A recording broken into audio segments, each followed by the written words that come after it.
Joining me now is the Democratic senator from Arizona and potential vice presidential pick for Vice President Harris, Mark Kelly. It's great to have you here, Senator. I know you have had a very busy day, but I do want to know your reaction when you heard what Donald Trump said on stage in Chicago today, questioning Vice President Harris's heritage.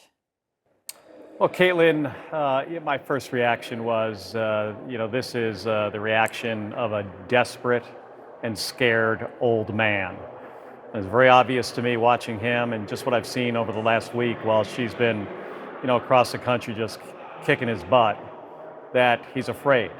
He's probably afraid to debate her. He's certainly afraid to lose an election to her in November, and he's afraid about his own future.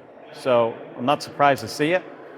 And I understand, what he's up against. I mean, he's up against an experienced prosecutor, somebody who served as a DA and an attorney general in the Senate, and now the vice president very successfully.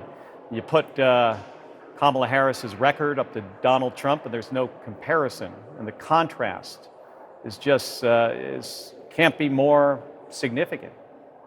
So you think this is just a sign that he's essentially spooked by her momentum and what we've seen over the last week and a half since she's been at the top of the ticket? Yeah, it's probably that. I mean, I think it is. It's that. I mean, she's been across the country. She's got great momentum. She's a fantastic, historic candidate. And who is he? He's a convicted felon. He's got a sentencing hearing, I think, in September. He's been indicted for other felonies. She's going to take this country forward. Donald Trump wants to drag us back to, his prior administration, which was a bad deal for Americans. So I think it's pretty obvious what's going on here. Is it clear to you that this was a racist attack by former President Donald Trump? Yeah, I mean, it's overtly racist, yes. And do you expect to see more of that over the next 97 days until the election? Donald Trump has shown the American people who he is. He's been doing this now for a decade. If you're paying attention, before that, he was doing it before he was on the national stage as well. So of course he's going to continue to do it. That's all he can do. This is all he has in his playbook. And to be honest, it's sad. I mean, it's really sad to watch. I think the good news for the American people is Kamala Harris is going to beat him in a debate, and is going to beat him on November 5th, and is going to be our next president. That's the good news for the American people. How do you think the Harris campaign should handle something like what we saw today? Well, I think they should, call him out on what he said. I mean, I've never seen a president or former president or a United States senator say anything like this. And it is, we've seen a lot of sad days for our country when Donald Trump was president and while he's been a candidate. This is another one. And I think the American people need to listen to what he says. The line of defense we're seeing tonight from J.D. Vance, his running mate, is, that Trump was brave enough to go in there and take questions from black reporters at a conference, and he called Vice President Harris a coward. What's your response to that? Kamala Harris has been across the country, for the last, week, meeting with the American people. She's available, accessible. Where's Donald Trump? I mean, he spends, I don't know how long that interview lasts. My understanding was they had to get him off the stage because his campaign was afraid of the next horrible thing that he was going to say. So that ended pretty quickly. And Kamala Harris is the candidate of the future for this country.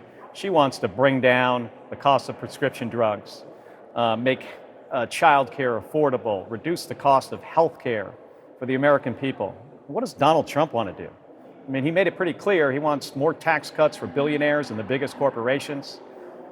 If he was president again, he would weaken our alliances, and he wants to take away fundamental rights for women, especially women.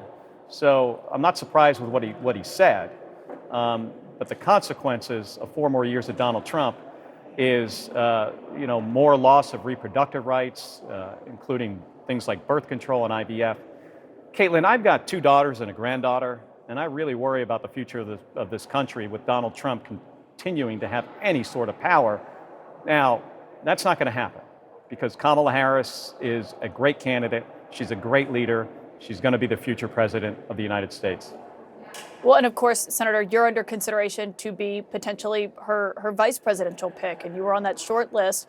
We understand that your team has received vetting materials as part of this process. How far have your conversations gone with the Harris team for this? Well, Caitlin, I'm not going to comment on that, and we're not going to get into that. Especially today. This is not about me. This is about Donald Trump and what a sad figure he has become, sad and desperate. And Caitlin, we know guys like this. I mean, I've seen them before, and just put him in the category of a desperate, convicted felon who is lashing out. Do you believe that you'd be able to help make that argument, that the one that you just made here on a broader national stage, should you be her selection? Well, I mean, I'm happy to talk about, Donald Trump and Kamala Harris all day. I mean, it's a very easy thing to talk about. It's probably the easiest topic I've dealt with while in the United States Senate, because the contrast is just so clear, and I think it's clear to the American people as well. Senator Mark Kelly, thank you for joining us tonight on this. Thank you for having me on, Caitlin. I want to get reaction here in studio now. I'm joined by former New York City Mayor Bill de Blasio, and CNN political commentator and Spectrum News host Errol Louis joins me. I'll start with you, Mr. Mayor, just on the political lens of how Vice President Harris handled this tonight. What did you make of what she said about this? I think she handled it right. I mean, look, first of all, when your opponent does something so outrageous, so inappropriate, so obviously overtly an appeal to race in the worst sense, just let it be. I think she showed sobriety, clarity, a vision of a better America, and let him sort of stew in his own juices, as it were. I do have to say, Mark Kelly's tagline there, the way he summarized it, a desperate, convicted felon who's lashing out. I mean, I think that's a beautiful, powerful summary, and kind of points to the desperation we're clearly seeing in Trump world right now. Something's gone off the rails. They just were not ready for a reasonably popular candidate. They were used to Joe Biden, who unfortunately had fallen into unpopularity. They originally ran against Hillary Clinton, who unfortunately was dealing with a lot of challenges. Here's a brand new day, and they don't know what to do. Errol, just watching that today, I think there was a moment where all newsrooms were kind of glued to the screen.